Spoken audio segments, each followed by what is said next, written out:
हम इंसान इस धरती पर कहां से आए? कैसे थे हम इंसानों के पहले पूर्वज?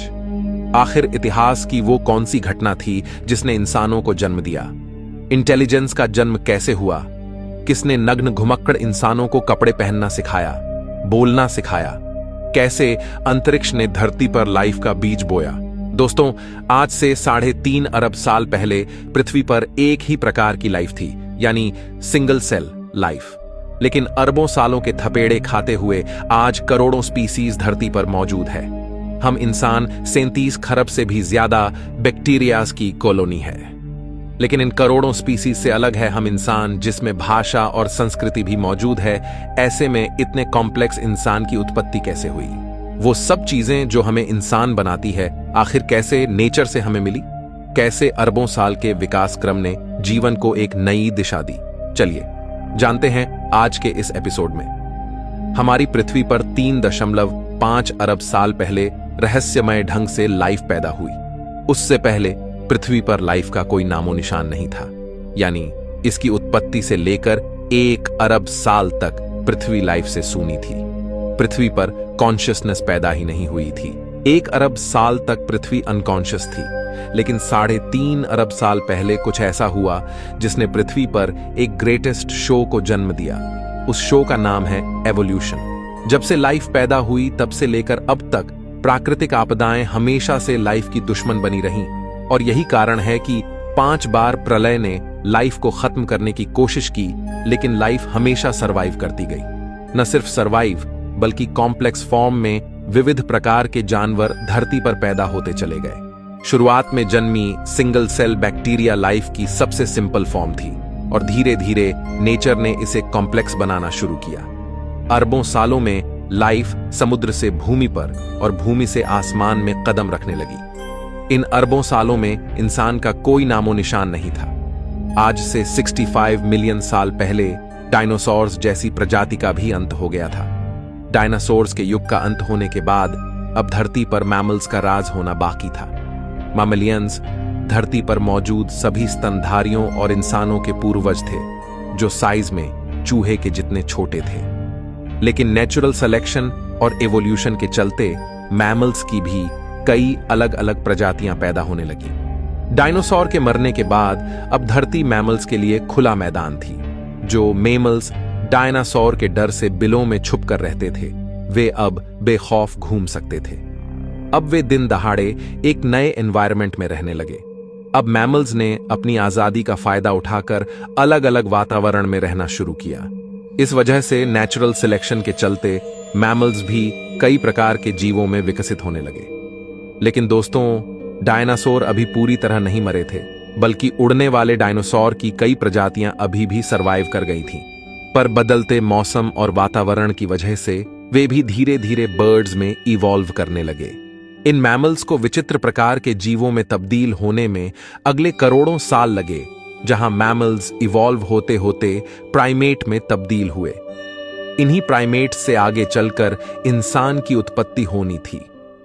आमतौर पर हम प्राकृतिक घटनाओं से डरते हैं, लेकिन आज से 70 लाख साल पहले एक ऐसी प्राकृतिक घटना हुई जिसके लिए हम प्रकृति के शुक्रगुजार हैं, क्योंकि आइस एज की उस घटना ने इन प्राइमेट को मजबूर किया अपने पैरों पर खड़े होने के लिए।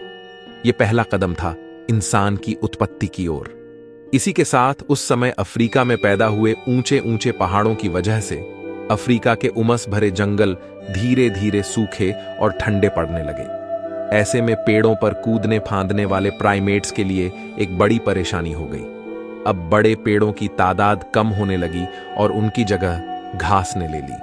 अब नेचर के इस खेल ने इन प्राइमेट को मजबूर किया कि वे 2 पैरों पर चले, ताकि वे दूर तक देख पाएं और खाने की तलाश कर पाएं। दोस्तों, इस वजह से जो प्रजाति बंदरों से अलग हुई वो थी होमिनिड्स। यहां से नेचर ने इंसानियत का बीज बोना शुरू कर दिया था, लेकिन इसकी फसल उगने में अगले 70 लाख साल बाकी थे। होमिनिड्स के अलग होने पर सबसे पहले इवॉल्व होने वाली स्पीसीज का नाम था सहेलांथ्रोपस।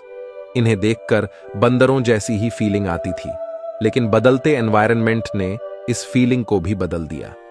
अगले कई मिलियन सालों में सहेलांथ्रोपस पेड़ की शाखाओं की तरह अलग अलग ब्रांचेस में इवॉल्व हुए, जैसे आर्डिपिथेक्स, ऑस्ट्रेलोपिथेक्स, पेरांथ्रोप्स और अंत में फाइनली होमो, जो लगभग 24 लाख साल पहले उत्पन्न हुए थे। पर इन मिलियन सालों के विकास क्रम में जीवन के इस पेड़ की बाकी सभी शाखाएं टूट गई यानी एक्सटिंक्ट हो गई, और बची एक शाखा यानी होमो, यानी जिससे हम निकलने वाले थे। समय के साथ इनका दिमाग भी बड़ा हो रहा था। 30 लाख साल पहले ऑस्ट्रालोपिथेकस ही इंसानों की वो पहली स्पीसीज थी जिसने पत्थरों को काटकर हथियार की तरह इस्तेमाल करना सीखा। इसी वजह से ये शिकार में काफी होशियार थे। मांस खाने की वजह से इन्हें सभी न्यूट्रिएंट्स की पूर्ति होने लगी, और यह एक मुख्य कारण बना इनकी इंटेलिजेंस के बढ़ने का, क्योंकि अब इनके दिमाग का साइज बढ़ने लगा। इस तरह आज से तकरीबन 20 लाख साल पहले होमो जीनस की उत्पत्ति हुई, और इस जीनस की पहली स्पीसी थी होमो हैबिलिस यानी हैंडीमैन, जिसने पत्थर के औजारों को और मॉडिफाई किया। वहीं होमो जीन्स में एक और स्पीसी पैदा हो रही थी, वह थी होमो इरेक्टस, जो आज से करीब 18 लाख साल पहले अस्तित्व में आए। ये वो पहली स्पीसी थी जो 2 पैरों पर सीधा खड़े रह सकती थी। अपने पैरों पर खड़े होकर इसी स्पीसी ने नेचर की जिम्मेदारी को संभाला, और इन्होंने सबसे पहले आग को कंट्रोल करना सीखा। यानी हम कह सकते हैं कि आग का आविष्कार आज से 18 लाख साल पहले हुआ। लेकिन अपने आप आग की खोज कैसे हुई? दोस्तों, वैज्ञानिकों के अनुसार यह संभव हो सकता है कि प्राकृतिक घटनाओं जैसे बिजली कड़कना या सामान्य घटनाएं जैसे चकमक पत्थर का नेचुरली आपस में टकराना, जिसे देखकर एक क्यूरियोसिटी जगे कि आखिर ये नई चीज क्या है। अब दिमाग तो इनका बढ़ ही रहा था, ऐसे में क्यूरियोसिटी भी बढ़ रही थी। होमो इरेक्टस और अन्य प्रजातियों को जानवरों का शिकार करना या उससे बचने के लिए एक नई चीज मिल गई थी, वो थी आग। जानवर जो आग से डरते हैं, और इसके प्रयोग से होमो इरेक्टस को एक एडवांटेज मिला कि वो आग का प्रयोग कर खाना भी पका सकता है और जानवरों को भगा सकता है। पके हुए मांस को खाने से उनका शरीर उसे सही से पचा सकता था। इस वजह से इनका दिमाग और अधिक विकसित होने लगा। अब यही ट्रेंड बाकी होमो स्पीसीज ने भी कॉपी कर लिया और उसे यूज लेने लगे, जिससे बाकी इंसानों की स्पीसी का भी दिमाग विकसित होने लगा। इस तरह इवोल्यूशन के चमत्कार से 3 लाख साल पहले 2 सबसे बुद्धिमान स्पीसीज पैदा होती है, यानी होमो निएंडरथलेंसिस और होमो सेपियंस। आज से 1 लाख साल पहले इस समय इंसानों की स्पीसीज ने एक बड़ा फैसला लिया। ये अब तक साउथ अफ्रीका में मौजूद थे। ये वहां से माइग्रेट कर धरती के अलग अलग इलाकों पर जाकर बसने लगे। नए इलाकों में जाने पर इनके सामने नए चैलेंजेस आए, नई क्लाइमेट कंडीशन और खुखार जानवर।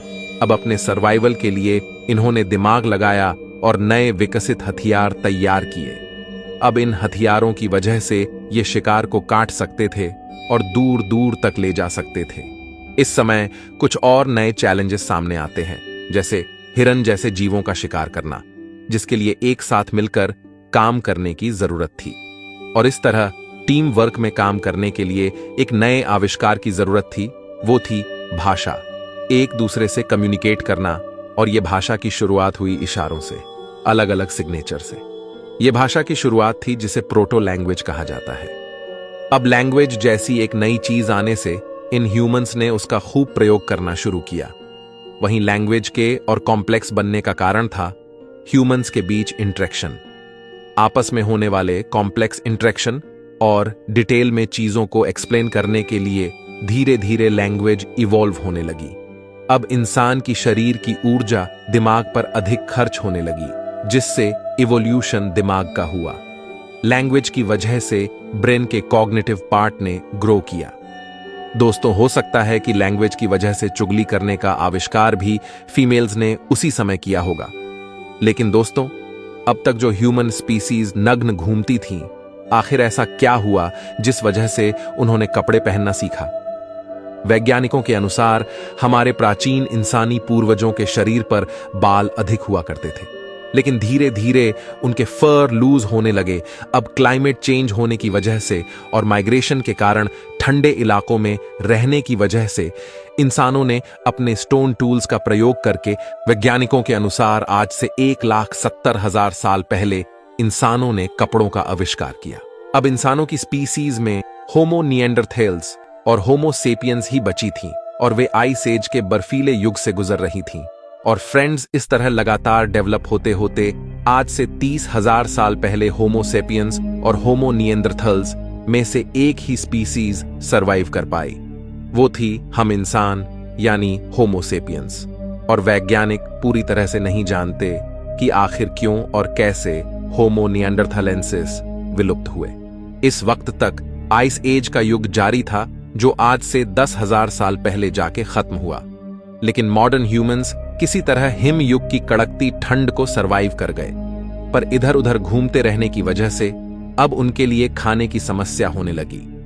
इसलिए आज से 10,000 साल पहले एग्रीकल्चर यानी खेती की शुरुआत हुई और अब ह्यूमंस के पास अपनी जिंदगी में काफी फ्री टाइम मिलने लगा, क्योंकि उनकी बेसिक नीड पूरी होने लगी। फिर खाली दिमाग बना शैतान का घर, और हमारे शैतानी दिमाग ने खाली टाइम में कई चीजों का आविष्कार किया, जैसे कि खाने को स्टोर करने के लिए गड्ढे बनाए, जिसके लिए स्पिनिंग व्हील बनाया गया। अब इंसानों के पास रात में खाली टाइम मिलता था, जहां वो अपनी वाइफ या गर्लफ्रेंड से लड़ने के बाद रात के आसमान को निहारने लगे। और आज से 2,500 साल पहले एस्ट्रोनॉमी का विकास हुआ। इस तरह लिखना, चित्रकारी करना, फेस्टिवल्स और फन लविंग लाइफ जीते जीते पिछले 5,000 साल में हम मॉडर्न ह्यूमंस आज इस टेक्नोलॉजी के जमाने में आ चुके हैं। लेकिन दोस्तों, इवोल्यूशन अभी रुका नहीं है, बल्कि इवोल्यूशन हमेशा चलता है। आज भी हम इंसान इवॉल्व हो रहे हैं। जैसे नाखून बढ़ते हुए हमें दिखाई नहीं देता, लेकिन लंबे समय बाद वह काफी बड़ा हो जाता है। इस तरह इवोल्यूशन की प्रक्रिया काफी धीरे होती है और आगे आने वाले मिलियन सालों में न जाने हम इंसान किस रूप में बदल जाए। आज हम ऐसी कई परिस्थितियों से गुजर रहे हैं जो हमें लगातार शेप कर रही हैं। जिस तरह भूतकाल में हम इंसानों की कई विचित्र प्रजातियां थीं, उसी तरह हो सकता है हम इंसानों की और भी कई विचित्र प्रजातियां पैदा हो जाएं। आज हम जीवन के लंबे इतिहास को जानते हैं कि किस तरह जीवों का विकास हुआ, लेकिन एक सवाल अभी भी वैज्ञानिकों को परेशान करता कि आखिर लाइफ की शुरुआत कैसे हुई, किसने पृथ्वी के गर्भ में लाइफ का बीज बोया। यह एक बहुत बड़ा रहस्य है। लेकिन कुछ वैज्ञानिकों के अनुसार 4 अरब साल पहले लाखों एस्टेरॉयड की वर्षा में उन्हीं एस्टेरॉयड्स के साथ एमिनो एसिड मॉलिक्यूल्स के रूप में लाइफ भी अपने सूक्ष्म रूप में पृथ्वी पर आई। लेकिन अगर यह सच है तो यह सवाल उठता है कि हमारी जैसे ही लाइफ किसी अन्य ग्रह पर भी इन्हीं एमिनो एसिड मॉलिक्यूल्स से क्यों नहीं आ सकती। आखिर आज पृथ्वी पर ही इंसान क्यों है? अन्य ग्रहों पर हमें कोई लाइफ क्यों नहीं मिली? इस बारे में आप क्या सोचते हैं? कमेंट में हमें जरूर बताइए। मैं मिलता हूं आपसे किसी अगले वीडियो में। तब तक के लिए ब्रह्मांड में घूमते रहिए।